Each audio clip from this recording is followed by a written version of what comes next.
Brad, ganto ang gawin mong luto sa dilis at talaga namang mapaparami ka na naman sa kanin. Simple lang to. Kayang-kaya mo tong luto na ganto, Brad. Tara, umpisahan na natin. Ilagay na nga natin tong kawali at lagyan natin ng konting mantika. Magpriprito nga pala tayo ng dilis sa mahinang apoy lamang. At mabilis lang maluto to. Pag nangangamoy singit na nga pala, Brad, hanguin mo na agad. Isusunod na nga pala natin dito yung sibuyas.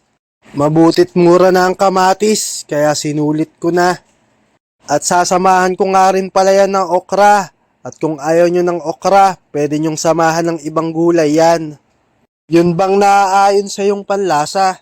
Manduhan na nga natin ng oyster sauce at saka natin halu-haluin. Takpan na nga muna natin nang lumabas na ang aroma, Brad. At siguro'y pwede na. Ilalagay na natin tong dilis.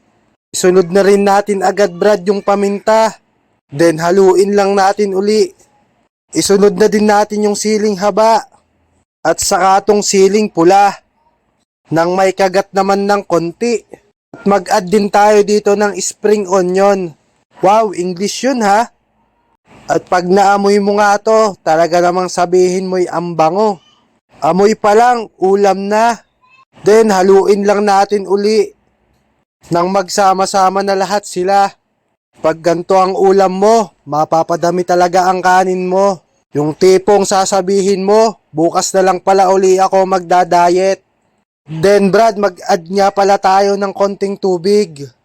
Then tatakpan uli natin.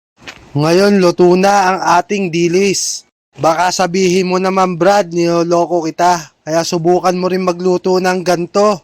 Talaga namang mapaparami ka sa kanin. Salamat sa panonood, Brad. Sa uulitin.